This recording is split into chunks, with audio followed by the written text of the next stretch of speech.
to Mock the Week. I'm Dara O'Brien. The year's only just underway, but already a number of politicians are in trouble. Charles Kennedy was forced to resign after admitting he has a drink problem. Last April, Kennedy was apparently so drunk that on several occasions he was seen stopping passers-by in the street and claiming that the Lib Dems could win the election. Kennedy admits that he now looks back and cringes with shame. Imagine how he'll feel when he finally sobers up and realises he was leader of the Liberal Democrats. Education Secretary Ruth Kelly is under fire for allowing sex offenders to become teachers. This must be a modern phenomenon. I never had any problems when I was in school with our music teacher, Father Glitter. George Galloway entered the Big Brother house and caused uproar when he pretended to be a cat. Galloway told his fellow contestants, 1.5 billion Muslims know who I am.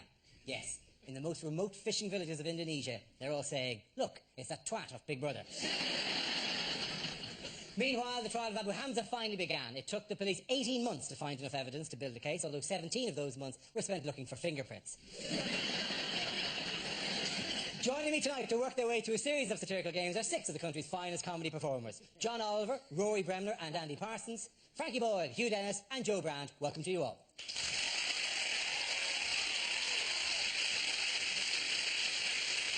Let's kick off with a game called If This Is the Answer, What Is the Question? On the board are 6 categories in relation to current events. For each category, I read out an answer and the players have to guess what the question might be. John, let's start with you. Do you want to choose? Yeah, I'll take media. OK. Media. The answer is a vampire, a lab assistant and a cat. What is the question? Here's the question. After what book did most people agree that C.S. Lewis had lost it? Is it, what do Bananarama look like now?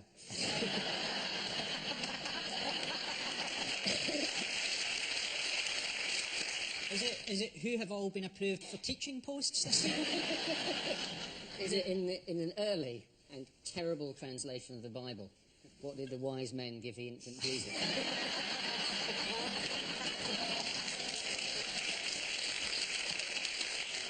Was it Harry's 3 original choices before he plumped for a Nazi uniform? How are Turkey planning to combat bird flu? Who responded to Anne Widdecombe's Lonely Hearts ad? What were the 3 disguises of the less successful News of the World undercover reporters? No, but there were disguises. It's a Big Brother thing, isn't it? It is a Big Brother thing. Or Big Broadmoor, as I like to call it. This is what they wore in their fancy dress now? It's not what they all wore, no. Is it... Galloway had to be a cat. Did he not? He did. That's how cats go. Yeah. it's like an adult version of Old MacDonald. How the vampires go. There you go. And to top it all off, the pièce de résistance, do your lab assistant. Well, it's turned blue. It's quite cool. Those 3 guys were all taken by one person. By Galloway, weren't they? They were all Galloway. The actual question is, what are 3 of the characters George Galloway played during his stint in the Big Brother house? They've been quite unfair to him, actually, because, you know, he sort of says, people say, he's making himself look stupid. But actually, you know, I'm being censored. They're cutting on my back. You will have only seen me as a cat. But you didn't see I was also an owl, a lemur and a Portuguese man of war. Oh, yes. Is the West not ready for that? But isn't the thing that people are sort of saying that he's made a fool of himself in the Big Brother house, but I actually think he's now got more dignity than normal. It would have been good to see him address the Senate inquiry as a cat. Oh, Senator, hello! Why isn't it warm in here? See, actually, specifically as Top Cat. Well, I don't have a broad range of cat impressions. George Galloway this week, apparently, although he was in the Big Brother house, he still managed to sign his name in at the House of Commons for a debate. Yeah, he did. He signed an early day motion. An early day motion, yeah. What, did Jimmy Savile bring it in or something? Smuggled it in. The diary room, yeah. Oh, have I got something for you? Maybe he asked for it. That's why Jimmy Kelly said, Dear Jim, you say, you sad man, letter here from George, what says, please could you bring me an early day order paper? And the band was Shawaddy.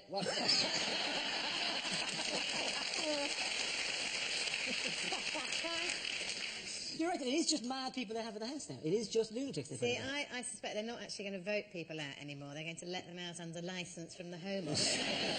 How long will it take before they just killed each other and started electing a leader and develop their own society within the house? Well, now you're talking about the Liberal Democrats now. I think that's what the Liberal Democrats should do anyway. I think they should actually hold the thing. Because, I mean, the candidates, half the candidates I haven't heard of, I mean, they make the celebrities in the Big Brother house look like celebrities. Of course, Michael Barrymore's there going to say, oh, you can call me a lousy entertainer, but you can't call me a killer. Somebody died whilst he was hosting a party in his own house. He is definitely a lousy entertainer.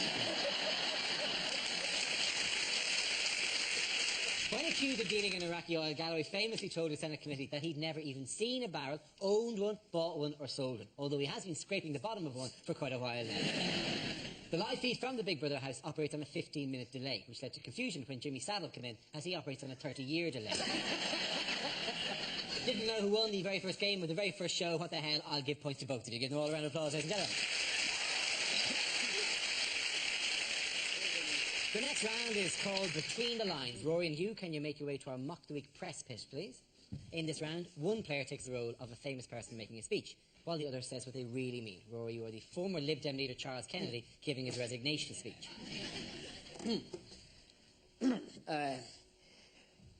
Hello. Goodbye. Can I first of all say how good it is to see so many of you here today? I can't see any of you here today. But I think it's a great thing that so many of you come here on such an important occasion. You bastards. As you know, I've got a few things I'd like to get off my chest. My name is Charles, and I am an alcoholic.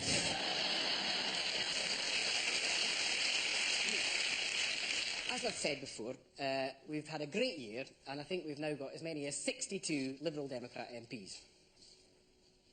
It's probably 31, and I'm seeing double. And that's why I've taken the very difficult decision that I should go. That is why they have taken the very difficult decision that I should go. Having said that, I think it's very important that the decision as to a future leader should go to as many people as possible in the wider party. Stop Ming. Stop Ming! Well, having said that, I think any of the candidates would make an excellent leader. Stop Ming! In conclusion, could I just say I think the Liberal Democrats are in a healthy state. I think we can go on, place ourselves strategically in a good position and go on from strength to strength and learn from this. I love you. Well done, Jimbo. Well done. Points for the Rory there.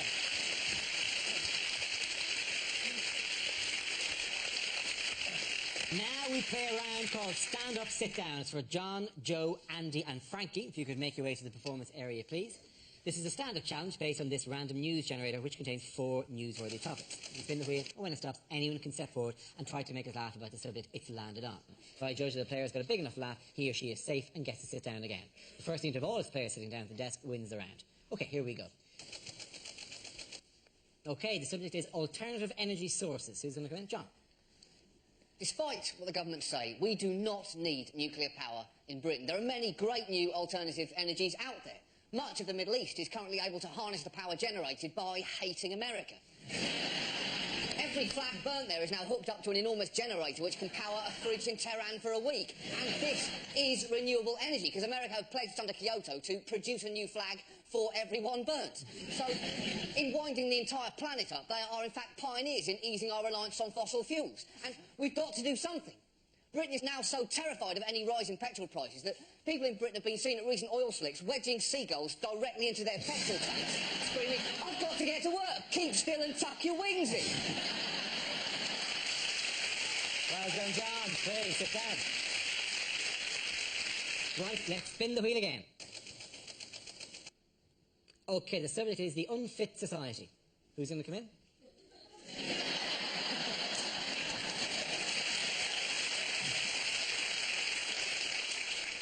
Yeah, right. I'm one of those unfit people. I'm in my 40s. I've done no exercise since I was naught. And panicked recently. Went to see my GP and said, look, what can I do so I don't die when I'm 50? And he said, well, exercise-wise, start slowly. Do something 2 or 3 times a week that gets you slightly out of breath. So started smoking again. Joke again, very good. Okay, Frankie and Andy, you're going to go head-to-head on this topic. Let's spin the wheel again. Okay, it's the war on terror. Who wants to go first? Andy?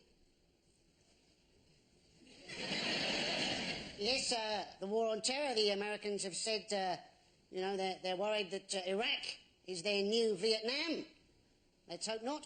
Otherwise, we're in for some shit movies in about 10 years' time. But new Labour to combat the war on terror, they've decided we're now going to have our new FBI-style police squad. Quite why they're so impressed by the FBI, I don't know. The FBI actually knew before September the 11th that various people were learning how to fly in America, but who had no interest in learning how to take off or land. How many possibilities does that entail? Your driving instructor would be pretty suspicious. If you said, I'd like to learn to drive, they said, OK, start the car, and you said, no, you start the car, get it up to 4th, I'll jump in. Good man, Andy. Well done, Andy Barton there. On the same topic, Frankie, it's your turn. Apparently, in America, they're building a big tower on the site of September the 11th, Freedom Tower, and they're looking at ways of trying to make it terrorist-proof.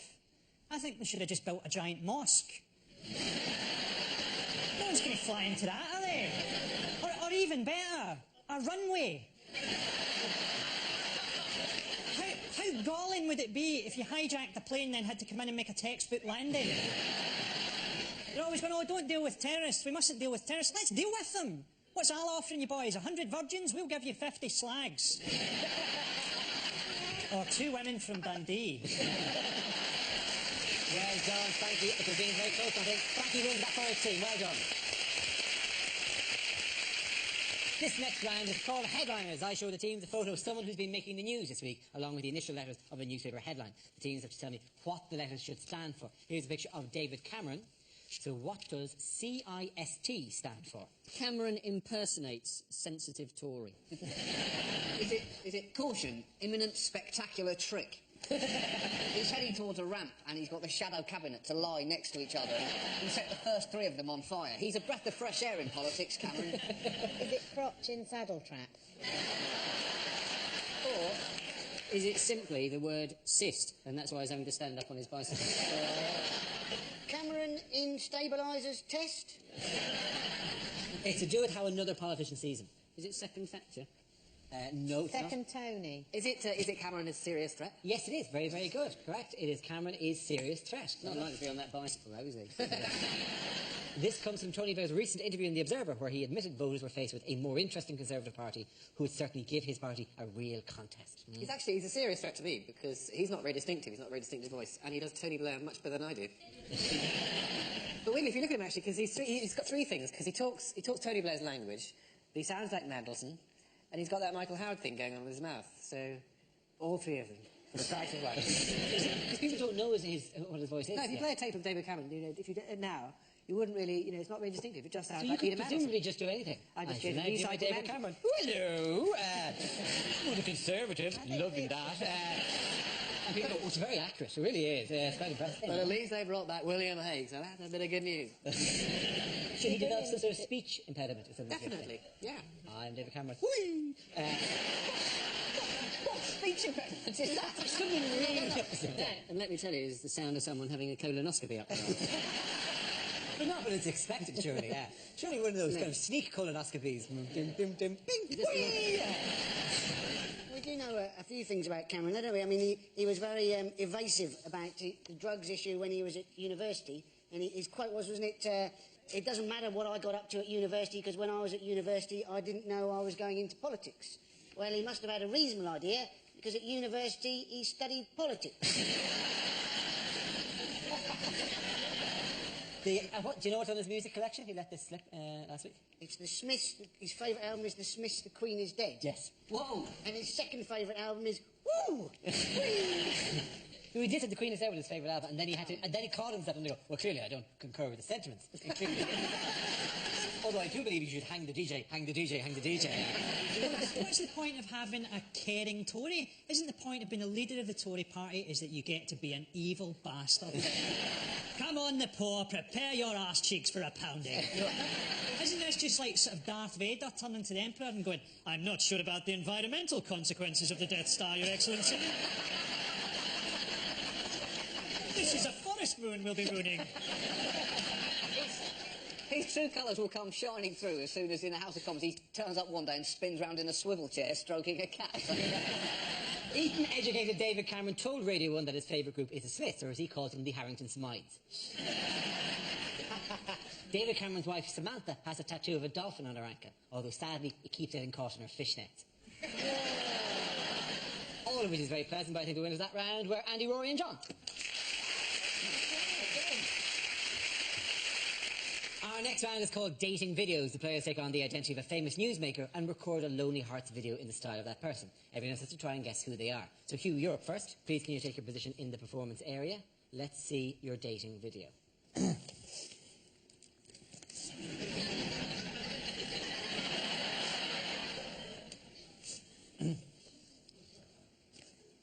Hi.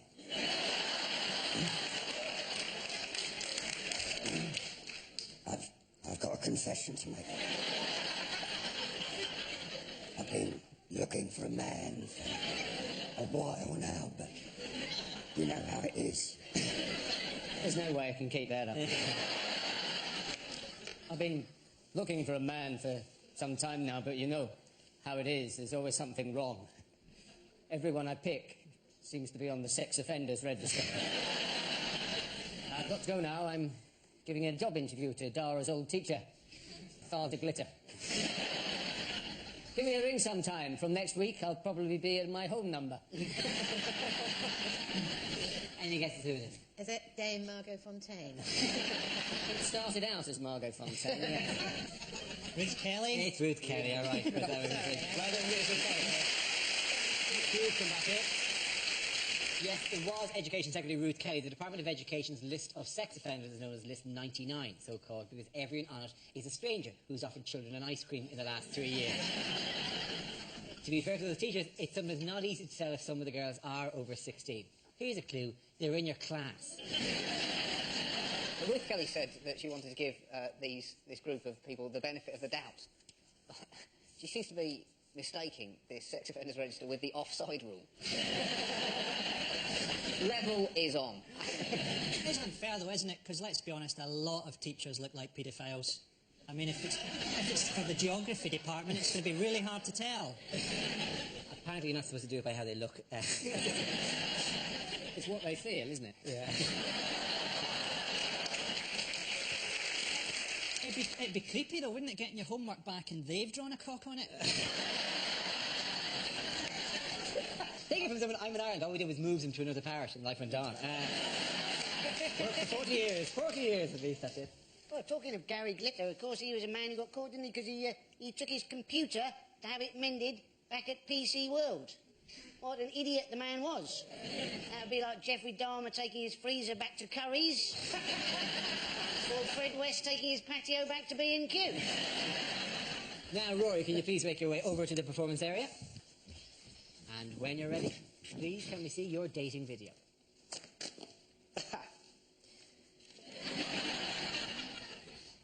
Hello.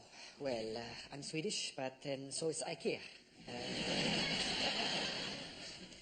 Are you looking for a long-term relationship with lots of commitment?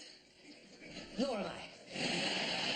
Maybe just your little summer romance till take us through the World Cup. I always have the second week free.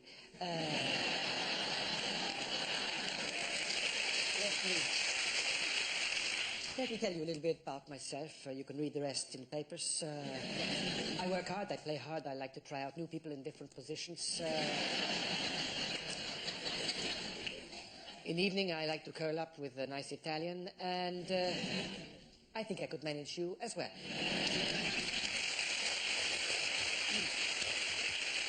Any guesses there? Could it be Sven-Göran Eriksson? Oh. Congratulations, Rory Satan. Yes, that was Lonely Heart Sven-Göran Eriksson, who this week became the latest big name to be duped by the News of the World's fake sheikh Mazhar Mahmood. What was the stupidest thing Sven said to the News of the World? Peter Crouch is world class. He's got a lovely touch. For a big man. How many times are we going to hear that over the next few months? For a big man, he's got an amazing touch. For a big man, his touch is amazing. For a big fella, you can't fault his touch. I'm just speaking as a 6'4" man here, that we all get slightly retarded over 6'2", and you tend to go, ooh, it's a bit high, thump. If I was up once in a nightclub being told, God, you're not a bad dancer, as if it would be difficult for you to lumber around the floor.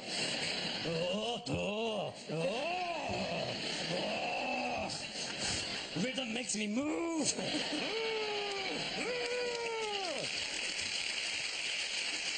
Well, that's because you have a light touch for a big man. Curses, you've thrown it back at me again. But what the hell were the News of the World up to, trying to muck up our chances before the World Cup? Don't try and do a sting on the England manager. Do a sting on the Brazilian manager. And do it on the day the World Cup starts. According to The Sun, Sen said about Wayne Rooney, he's just a poor boy from a poor family. He moved on to say, Mamma Mia, let me go. To which an FA spokesman replied, to Villa, no, we will not let you go.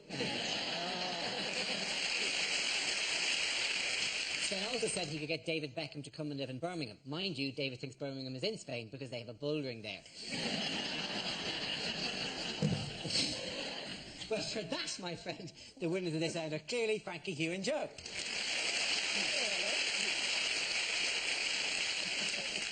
Now we come to our final quick-fire round called Scenes We'd Like to See. This is for everyone, so if you can make your way over to the performance area, I call out ideas for scenarios we'd love to see, and the performers come back in with their suggestions. And in the week that Prince William started at Sandhurst, the first subject is the wrong thing to say on your first day in the army. You guys look great. When they said it was going to be just like the movies, I didn't realise they meant Brokeback Mountain. This room's great. Where are the rest of you sleeping? I beg your pardon, drop and give me 20, please. You will get nothing by shouting. Can I have a cuddle? This is just one weekend a month, right? So does Teddy get his own bunk? If you play your cards right, you might be able to stand outside one of Grandma's palaces. Okay, the next topic is, some pointers for Sven here, possibly, bad things for the England manager to be caught saying. Can you just explain the offside rule again to me? Well, the thing about Crouch is that he's got a very light touch for a big man. Wayne Rooney may be ugly, but when he holds me in his arms, I feel safe. I want you to go out there and give it your best for the full 60 minutes. Just name the side I think can win the World Cup. It's Brazil. Sweden! Sweden! Okay, the next topic is ill-advised things for a Lib Dem leadership candidate to say. Hello, I'm Charles Kennedy. Let me reassure all of you, the only skeletons that I have in my closet are the skeletons of the two people that I killed on a skiing holiday over 15 years ago. It's Mingus.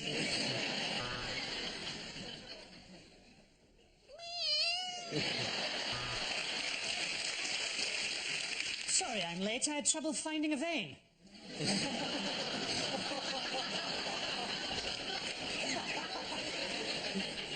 As the Son of God. I'll tell you the best thing about being a Liberal Democrat. The bitches.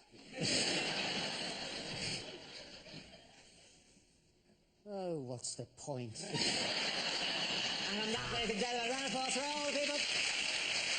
Andy is over there. That's the end of the show. This week's winners are Andy, Rory and John. Commiserations to Frankie, Hugh and Joe. Thanks for watching. We'll see you next week. Good night. And Dara O'Brien's got a new series of The Last Laugh tomorrow at 11:10 on BBC Three.